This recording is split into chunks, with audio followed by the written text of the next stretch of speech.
Good morning, good afternoon, and good evening. Welcome my channel, Miss Falaka Vlog.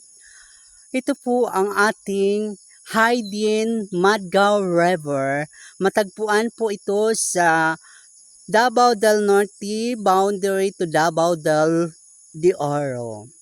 Ladies and gentlemen, let's welcome. Dito po natin matunghayan at makikita ang ating kapaligiran kung unti-unti na bang gumaganda ang ating kapaligiran sa ating mga kailugan. Na unti-unti nang nawawasak ang ating mga puno. Wala na po yung mga punong mga original na nakikita natin sa tabi ng ilog. Ang ating mga bato, ang ating mga buhangin, ito po ay nasisira na. Kasi po, andito po ang mga sasakyan kumukuha ng supply ng mga balas para igraba sa ating mga daan saan sa ang mga barangay. Ang hirap, ang sakit, makikita natin ang ating mga ilog, unti-unti na palang nasisira na hindi natin napapansin.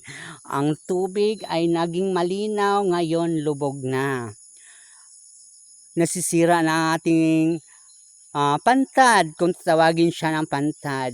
Wala natin yung mga original na punong kahoy. Maganda ang panahon noon kaysa ngayon. Ngayon, hindi natin napapansin ang mga basura na nandito na sa ilog. Nagkakalat na. Kaya sinisingil na tayo ng kalikasan. Kawawa naman yung mga taong nasa ibaba tulad ng Sagayen, Concepcion, Cabaywa, Pagsabangan, Asuncion. Sila po ang pinakamababang lugar sa ating lipunan. Sila po ang nag-sacrifice sa atin dito sa taas, kasi sa atin dito sa taas ang mga basura nang galing tulad ng mga bukong ng niyog. Makikita po natin dyan sa tabi-tabi lang po ng mga buhangin. Hindi po natin nakikita at napapansin na sirang-sira na pala ang ating kailugan. Ang mga isda, kinokuryente na. Dati, hinuhuli lang, pinapana at saka nanghuhuli ng mga pukot. Pero ngayon, kinokuryente na. Saan na po ba ang mga hostisya niyan? Sayang ang mga maliliit na isda na mamatay. Sayang ang isda. Dapat dumadami ang mga isda sa ilog para tayo'y libreng-libre sa mga ulam. Hindi natin abusuhin.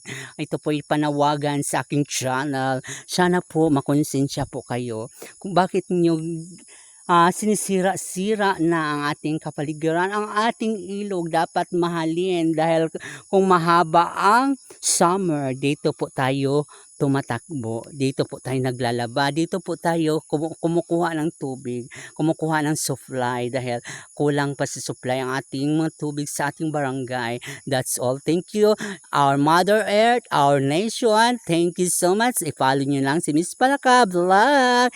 Bye! Good morning!